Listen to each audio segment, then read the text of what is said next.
Topic 10 notes, so organic chemistry, part 1.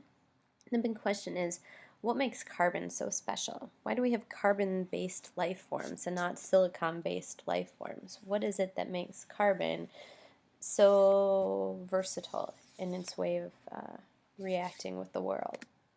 Well, first of all, carbon can form multiple bonds with itself and other items, and by that it means single, double, or triple bonds, not quadruple bonds, though. And we know that the carbon-carbon bond is really strong, so thermally it's quite stable. The carbon-hydrogen bond, which is also in most organic molecules, is also very strong and stable. We know that carbon not only can form chains, long chains, but also rings of 5 or more carbon atoms.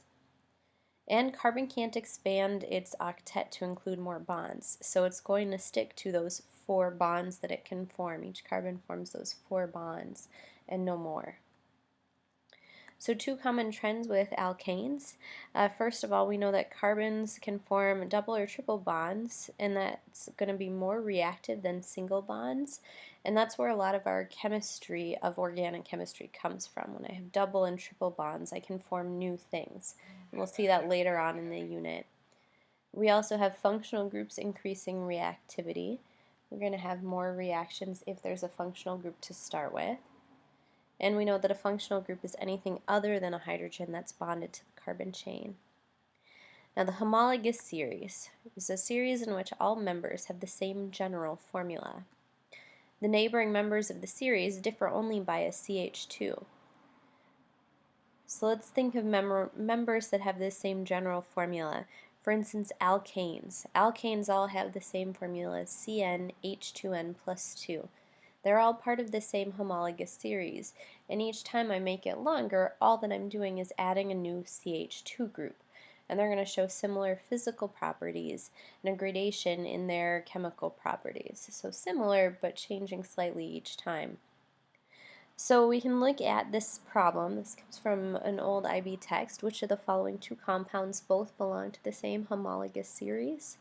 Well, we can rule out A right away because that's the same thing, just flipped. It's just written backwards, that's all. And then we have C2H4 going to C2H6. Well, that's not any different, or that's different, but it's not a homologous series because we're not increasing the carbon by 1. They both have the same number of carbons. Then we look at the next one, CH3OH. We've got an alcohol, and CH2 or C2H5OH, also another alcohol. This one does differ by a CH2.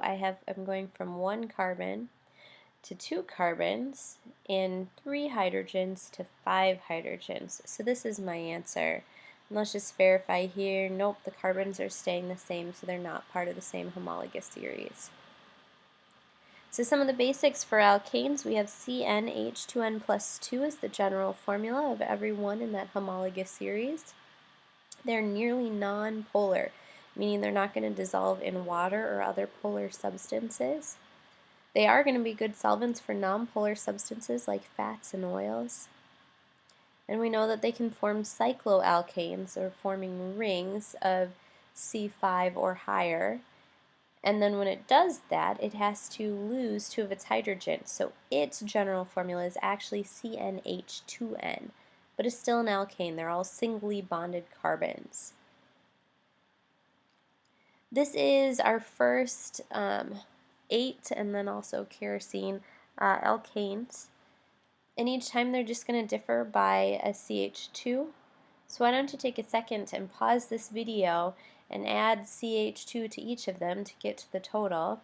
And then the molar mass, if we're changing by CH2, that's 1 carbon, 12.01, and 2 hydrogens, so 2 times 1.01 or 2.02, gets me a total of 14.02 that I'm adding each time I go up. So take a moment to fill out that chart.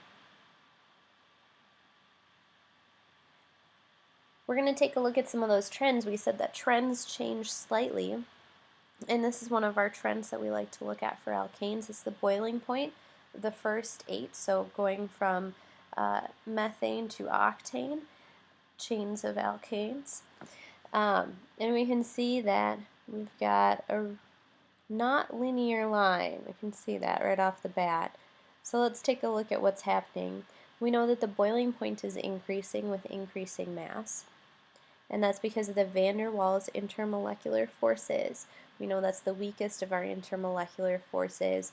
It's only due because of induced dipoles that are pulling those different molecules together for very short periods of time. So they're not held well together in the first place. So those van der Waals intermolecular forces keep those molecules near to one another, and the more the massive the molecule I have, the more van der Waals forces there are, because there are more spaces for those intermolecular forces to occur. Also notice that the slope is decreasing each time I go up, and that's because the percent change in molar mass is decreasing. So I'm adding a CH2 each time, which is really substantial when I'm starting out with methane, going to ethane, nearly doubling the size of it. But when I'm going from heptane to octane, the overall mass is still changing by a CH2 of 14.02, but it's so minimal overall percentage-wise that it doesn't have as large of an effect. There's only one full structural isomer, so one way to draw methane, ethane, or propane. But as I get bigger than propane, or a longer molecule than propane, I'm going to have more structural isomers, or more ways that I can draw them. That's still the same number of carbons and hydrogens. For instance, butane. Butane is C4H10, CnH2n plus 2, C4H10. And I have multiple ways that I can draw this. The first one is the easiest. I can draw it in one long chain. So all 4 carbons in a row with the hydrogens going around them. So I'd have, for a condensed structural formula, CH3, CH2, CH2, CH3. That's butane. But I also have, the boiling point of that is 0.5 degrees Celsius. That's not a negative 0.5 degrees Celsius, that's just a dash. Boiling point is 0.5 degrees Celsius. We're going to get into why I have that boiling point there in a moment.